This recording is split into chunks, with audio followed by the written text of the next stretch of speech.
Berjalan ke sana. Oh, yang Jadi NYB untuk galas tanggungjawab baru selepas rombakan kabinet hari ini.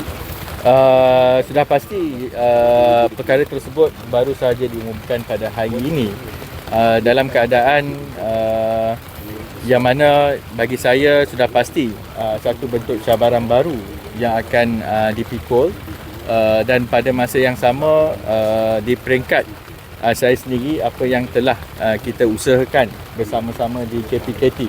Sebagai contoh, sudah pasti yang begitu rapat dengan saya adalah task force projek perumahan yang lewat sakit dan terbengkalai, yang mana saya memang mengharapkan perkara itu diteruskan di peringkat kementerian agar kita dapat membantu pembeli-pembeli rumah yang teraniaya dengan rumah mereka yang tidak siap. Jadi sudah pasti untuk ke tanggungjawab yang baru, sudah pasti cabarannya berbeza. Yang pertama, saya juga sebenarnya teruja jugalah untuk berkhidmat bersama dengan Yang Berhormat Timbalan Perdana Menteri di kementerian yang baru. Sudah pasti beliau juga memikul tanggungjawab yang besar selaku Timbalan Perdana Menteri, dan dengan adanya kementerian yang baru diwujudkan, yang ini juga kita tahu bahawa fokus dan objektif itu banyak perkara yang perlu dilancarkan ataupun ada inisiatif-inisiatif tertentu. Cuma perkara itu ialah saya rasa tunggu bila selesai, apabila TPM dah masuk ke pejabat dan sebagainya. Daripada situ kita tahulah apa rancangan atau rencana seterusnya. Bagi tentang projek sakit tu, dah berapa banyak yang dah diselesaikan dan tinggal berapa banyak lagi?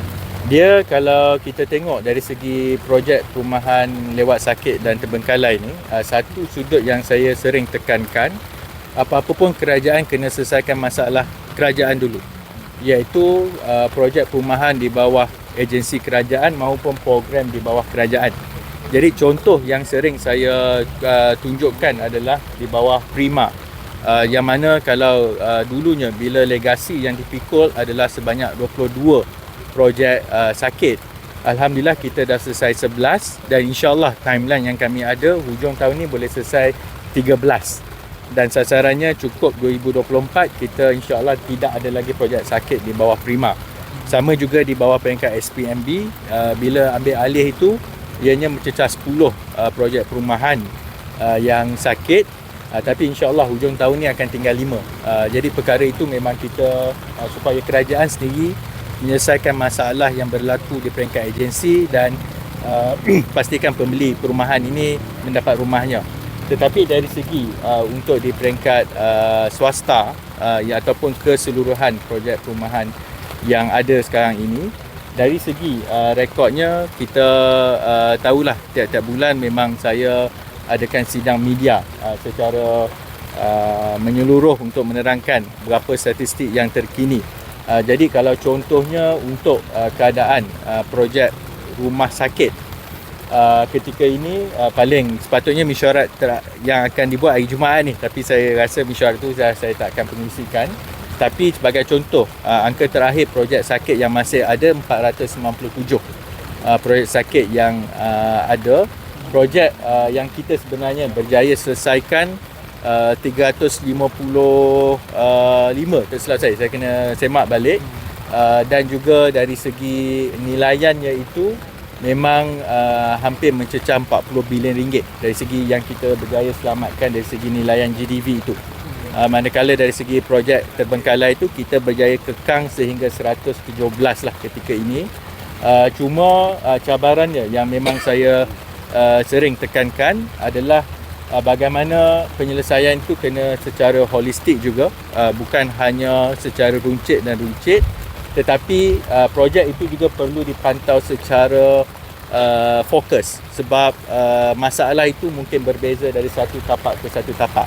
Jadi sebab itu bagi saya task force itu adalah peluang ataupun peranan yang telah diberikan oleh Yang Berhormat Menteri Saudara Ngah Komeng, yang banyak membimbing dan memberi peluang kepada saya, yang sebenarnya task force itu tidak pernah pun dipenguruskan oleh Timbalan.